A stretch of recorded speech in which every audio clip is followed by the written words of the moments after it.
नमस्कार। India news Haryana के digital platform में आपका स्वागत है। मैं हूं राजन अग्रवाल। कितना अच्छा लगता है जब कोई मिलता है और नमस्कार कहता है, अभिवादन करता है, सम्मान देता है, आपके चेहरे पर मुस्कुराहट आती है। लेकिन जब आज पहली महिला आदिवासी राष्ट्रपति ने शपथ ली, उनके चेहरे पर जो चमक थी वो खुशी बयां कर रही थी पूरे समाज की। जो जनजातीय समाज हमारे देश में है, वास करता है, जो जल जंगल और जमीन की बात करता है, उनका एक प्रतिनिधि रायसीना हिल्स पर उनका दबदबा बढ़ा रहा था। उनकी बात अब दिल्ली तक पहुंच सकती है, इस खुशी में दर्प उनके चेहरे पर दमक रहा था। सिर्फ राष्ट्रपति मुर्मू के चेहरे पर नहीं, पूरे समाज के।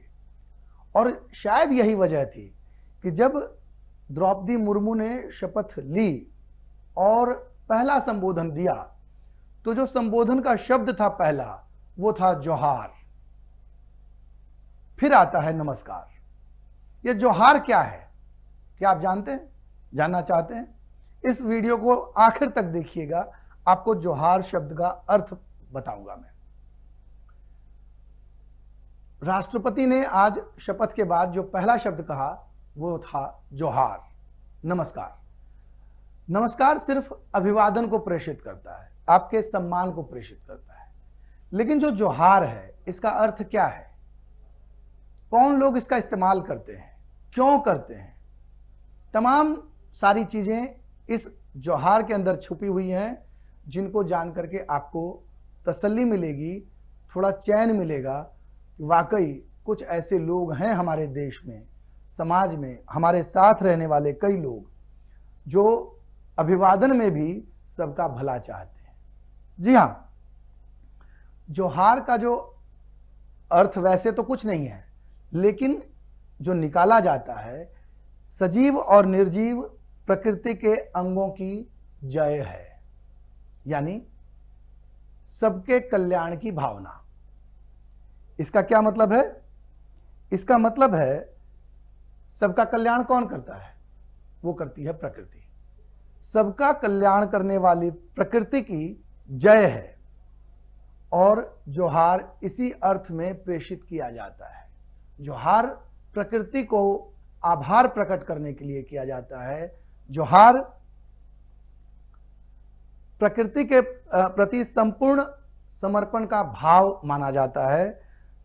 जोहार ये कहता है जिसके मार्फत जन जन का, संसार के हर एक व्यक्ति का, वो किसी भी स्तर पे हो, निम्न स्तर से लेके उच्च स्तर तक, हर व्यक्ति का कल्याण प्रकृति करती है और उसी प्रकृति को नमन है, उसकी जय है। जोहार का मतलब ये है। इसलिए राष्ट्रपति ने अपने अभिवादन में जो पहला शब्द कहा था वो है जोहार। प्रकृति कहां है? पहाड़ों पर, जंगलों में विशेष रूप से। ऐसा नहीं है कि आप जहां रहते हैं वहां नहीं है, लेकिन प्रकृति विशेष रूप से पहाड़ों में, जो आप कल्पना करते हैं, जो शहर में लोग रहते हैं, कहते हैं ओह प्रकृति के सानिध्य में जाना है। तो प्रकृति के सानिध्य का मतलब पहाड़ है, जंगल है, जल है, नदियां हैं, झरने हैं। और ये हमारे देश के उन हिस्सों में हैं जहां आमतौर पर लोग नहीं जाना चाहते या थोड़ा सा दुर्गम होता है वहाँ जीवन यापन, तो वहाँ वास करते हैं आदिवासी समुदाय के लोग, जनजातीय समुदाय के लोग, तमाम वो लोग जो संघर्ष करते हैं, कंदमूल फल फूल खाकर जीवन यापन करते हैं। हो सकता है कई हिस्सों में आज भी आधुनिकीकरण का दौर ना पहुँचा हो, कंप्यूटर ना पहुँचा हो, मोबाइल ना पहुँचा हो, और ऐसे लोगों का रिकॉर्ड शायद हमारे पास नहीं है। कई फिल्मों में आपने देखा है कि नेटवर्क पाने के लिए जहाँ छोटे मोटे मोबाइल हैं भी, नेटवर्क के लिए पेड़ों पे लोग चढ़ते हैं ताकि उनको नेटवर्क मिल सके। तो जो आदिवासी समाज है वो जल जंगल और जमीन से जुड़ा हुआ है, और जल जंगल जमीन ही प्रकृति का सबसे अहम हिस्सा है। तो प्रकृति को नमन करते हुए राष्ट्रपति द्रौपदी मुर्मू ने पहला शब्द कहा जोहार। मैं भी आप सबों को अपनी तरफ से नमस्कार करता हूं, जोहार कहता हूं। धन्यवाद। अगर ये वीडियो पसंद आया हो तो लाइक करें, सब्सक्राइब करें।